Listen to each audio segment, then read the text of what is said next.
네, 저는 카이스트 과학기술정책대학원의 최문정 교수라고 하고요. 저희 연구팀은 그 고령 운전자의 안전과 삶의 질 그리고 빅데이터 기반 사회정책 연구를 하고 있습니다. 요즘 또 말을 좀 줄이는 게 유행이라서 저희는 줄여서 고령 운전자 정책 연구여서 고운정 연구라고 불리고 있습니다.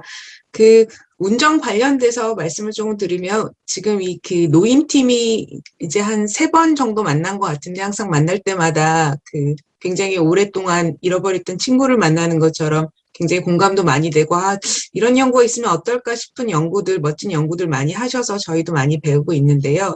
그 운전 관련돼서는 조금은 한국에서는 많이 연구가 안 돼서 생소하실 수 있을 것 같아요. 근데 저는 그 벌써 12년 전에 이제 박사 학위를 그 미국의 이제 고령 운전자를 대상으로 한 연구로 그 박사 학위를 받았는데요.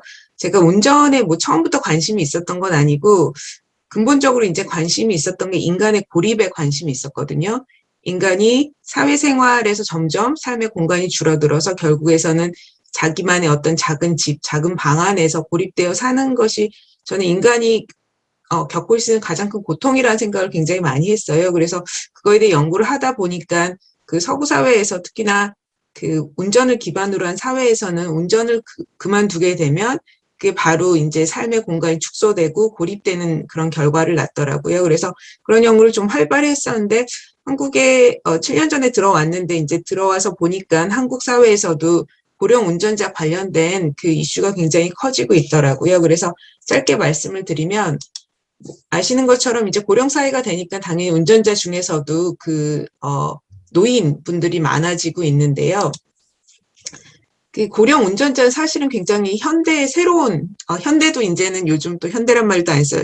요즘에 그 굉장히 21세기의 중요한 문제라고 할 수 있는데요. 예전에는 사람이 운전을 못하기 전에 그 많이 돌아가셨는데 이제는 그 운전을 할 수 없는 건강 상태인데도 살아계시면서 이제 운전을 하게 되는 일들이 있으면서 그게 굉장히 사회에 큰 문제가 되고 있거든요. 특히나 사고와 관련돼서는 그 요즘 차들이 워낙 잘 나오기 때문에 예전보다 훨씬 더 그 안전 관련 그런 그 기능도 많고 디자인도 잘 나오고 뭐 안에 내부도 굉장히 잘 돼 있어서 사고가 나도 크게 많이 다치지 않는 그런 경향이 있어서 OECD 전체에서 운전 사고가 점점 줄고 있어요. 근데 유일하게 고령 운전자의 교통사고율과 절대적인 값도 늘어나고 있는 국가가 사실은 한국 사회입니다. 그래서 한국 사회가 어떻게 보면 굉장히 흥미로운 현상이라고 할 수 있는데요.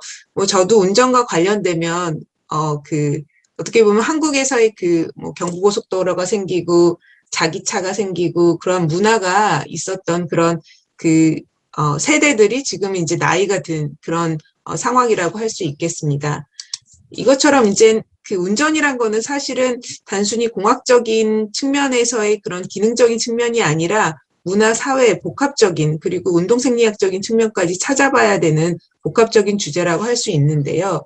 그 노인의 운전자에 관련된 거는 운전이 굉장히 중요한 국가들, 미국, 캐나다, 호주 이런 국가들을 중심으로 연구가 많이 발전이 돼 있고요. 근데 해외에서도 이게 아주 오래된 뭐 클래식한 그런 질문은 아니었고 한 2000년대부터 연구가 좀 꾸준히 많이 늘어나서 그래서 제가 해외에서 뭐 이 교통 관련된 이제 고령사회 교통 관련된 연구 그룹에서 시작을 할 때는 서로 다 알았거든요. 막 10명, 뭐 많아야 20명 이랬는데 최근에 가면 정말 100명까지 막 모여 있어서 누가 누군지 모를 정도로 그 정도로 많은 관심을 받고 있는 주제라고 할 수 있겠습니다. 그래서 한국 사회에서도 한 10년 전부터 조금씩 늘어나고는 있지만 여전히 그 뭐 KISS나 DBPI 찾아보면은 다른 분야에 비해서는 아직도 상당히 연구가 많이 필요한 분야라고 할 수 있겠고요. 그리고 또 중요한 것 중에 하나는 뭐 해외에서도 마찬가지지만 노인 운전에 관련돼서 가장 먼저 그리고 많이 연구가 되는 건 안전의 문제거든요. 그러니까 대부분의 연구들이 어떻게 하면 노인을 좀 잘 걸러내서 위험한 노인을 어떻게 운전을 그만두게 할 수가 뭐 이런 연구들이 많이 되어 있어요. 근데 이런 패러다임이 사실은 요즘은 그 장애의 사회적 모델이라고 해서 사람들이 어떤 위험 행동을 하는 거는 그 사람의 개인적인 요인도 있지만 우리가 어떤 환경을 주어지냐에 따라 달라지는 거거든요. 그래서 그리고 또한 그 운전이란 거는 인간의 이동권과 관련이 있고 특히나 공공교통수단이 잘 발달되지 않은 농어촌 지역 같은 경우에서는 고립의 문제로 이어질 수 있어서 삶의 질의 측면에서도 조금 더 복합적으로 봐야 된다라고 할 수 있겠습니다. 그리고 모든 분들 많이 느끼시겠지만 이제 자율주행이 상당히 빨리 진척이 되고 있고, 저도 사실 대전에서 서울 갈 때 그 크루즈 쓰는데 크루즈가 자율주행 2단계까지 와서 사실은 차선을 안 바꾸면 그 서울에 있는 저희 부모님 댁까지 바로 한 번에 갈 수 있을 정도로 요즘은 자율주행이 워낙 많이 고도로 발달하고 있어서, 이것처럼 이제 아이다스라고 하는 운전 지원 시스템이 계속 발달될 경우, 그리고 한국에서 이제 2028년도에 자율주행이 좀 더 확산될 거라고 예상이 되고 있는데, 그렇게 되면은 이런 거는 과연 많은 운전 집단 중에서 노인 운전자에 과연 어떻게 영향을 미칠 것인가, 이런 것들이 문제의식이라고 할 수 있겠습니다.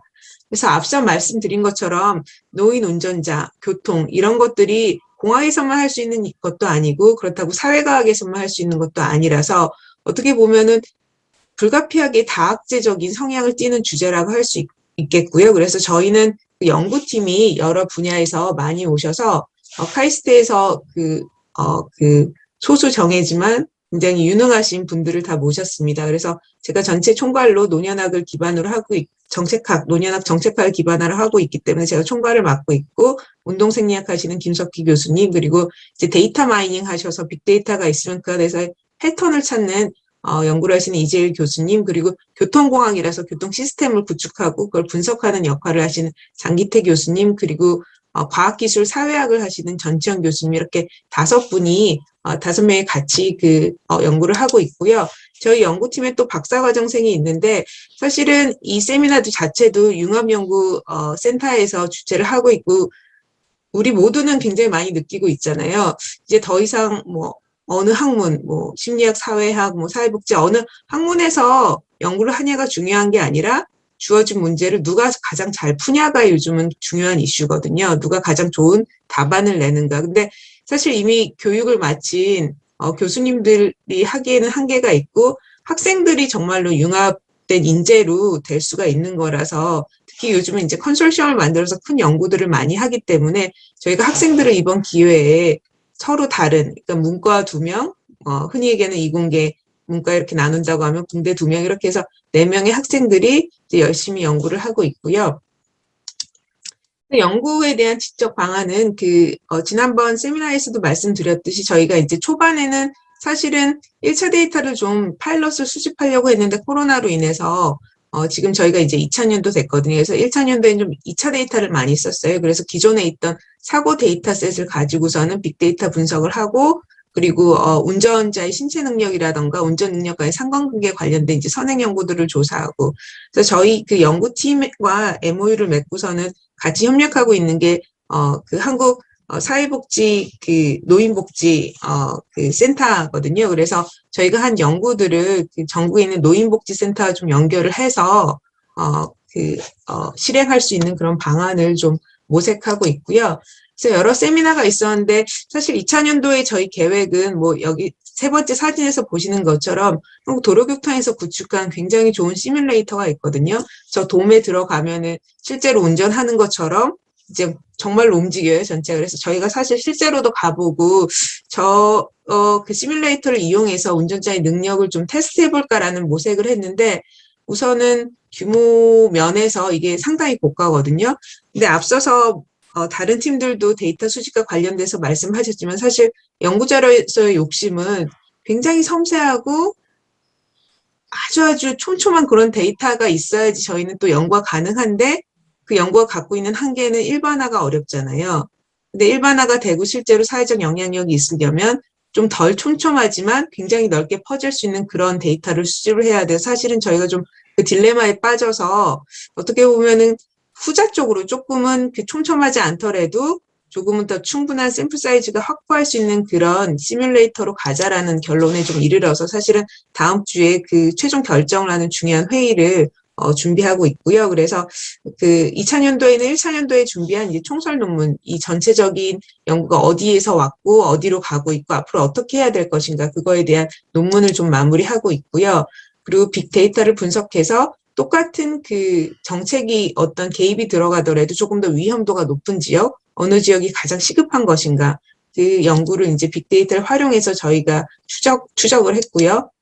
그런 다음 이제 마지막으로는 실험 설계 연구를 지금 하고 있습니다.